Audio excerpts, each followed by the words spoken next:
Hello மக்களே, actually வந்துட்டு நம்ம எப்போவுமே வந்து ஆன்லைனில் ஆர்டர் பண்ணுறோம் அப்படின்னா வந்துட்டு பிரியாணி அந்த மாதிரி ஆர்டர் பண்ணுவேன். ஃபர்ஸ்ட் டைம் நான் வந்துட்டு மீல்ஸ் ஆர்டர் பண்ணியிருக்கேன். ஸோ வந்துட்டு என்ன மாதிரி நிறைய பேர் வந்துட்டு வீட்டுக்கு மீல்ஸ் வந்து ஆர்டர் பண்ணும்போது எப்படி வரும் ஏது வரும்னு தெரியாமல் இருப்பீங்க. சரி, சும்மா நான் வந்து ஒரு வீடியோ போடலாம் அப்படிங்கிற மாதிரி. ஆக்சுவலி இது வந்து காலேஜில் வந்துட்டு நம்ம வாங்கின ப்ரெட் அல்வா. இது தான் நம்ம A2Bயில் வந்து இப்போ ஆர்டர் பண்ணியிருக்கோம். இது வந்து எனக்கு தெரிஞ்சு ரைஸ்ன்னு நினைக்கிறேன். அண்ட் இது குருமாவா? எஸ், ஆக்சுவலி ப்ளஸ் ஒரு 2 பரோட்டாவும் ஆர்டர் பண்ணியிருந்தேன். ஸோ இது பரோட்டான்னு நினைக்கிறேன். அதே மாதிரி இதுவும் குருமா மாதிரி தான் இருக்குது. மேபி 2 பாக்ஸ் கொடுத்துருப்பாங்க போல். அண்ட் இங்கே ஒரு ரைஸ் தான் கொடுத்துருக்காங்க.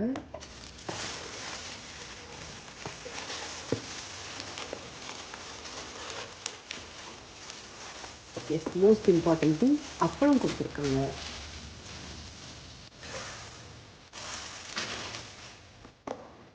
ஸோ இது வந்து A2B ப்ரொமோஷன்லாம் கிடையாது. ஸோ அப்படியே நினச்சிக்காதீங்க. நம்ம வந்துட்டு பில் கொடுத்து வாங்கியிருக்கோம். சரி, காசு கொடுத்து வாங்கியிருக்கோம். நல்லா இருக்கே. மாங்காய் ஊறுகா, மட்டை ஊறுகா இருந்தால் நல்லாயிருக்கும்.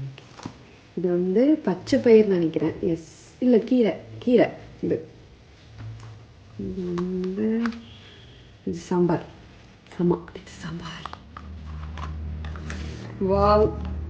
தயிர் இல்லை, இது தயிர். இது சேமியா, என்னோடய ஃபேவரட். என்ன சேமியாமா? சேமியா பாயசம். சி, ஆமாம், இது சேமியா பாயசம். கடவுளே, சேமியா இருக்கு. இது வந்து உருளைக்கிழங்கு பொரியல். ஆமாம், உருளைக்கிழங்கு பொரியல். நல்லா இருக்கலாமா? காரக்குழம்பு. இது வந்து இது என்ன குழம்பு? மீன் குழம்பு. இது நம்ம ஆட்டு குழம்பா? இல்லை வெண்டைக்காய் சம்திங்க இந்த மாதிரி இருக்குது, தெரியல. நான் பின்ன சாப்பிட்ருந்தா தெரியும். ரசம். ஆமாம், இது ரசம். எஸ், அவ்வளோதான். ஸோ வந்து ஆக்சுவலி வந்து ஒரு 180க்கு வந்துட்டு ரொம்ப நல்லாயிருக்கு. டேஸ்ட் பண்ணி பார்த்தா தான் தெரியும். பட் ஆனால் வந்து இந்த பேக்கேஜிங் எல்லாமே ரொம்ப சூப்பராக இருக்குது. ஸோ இஃப் நீங்கள் ஆர்டர் பண்ணிங்கன்னா கண்டிப்பாக A2Bலேருந்து இதை ஆர்டர் பண்ணலாம். எஸ், அவ்வளோதான். It's short video. Thank you. Tata, bye.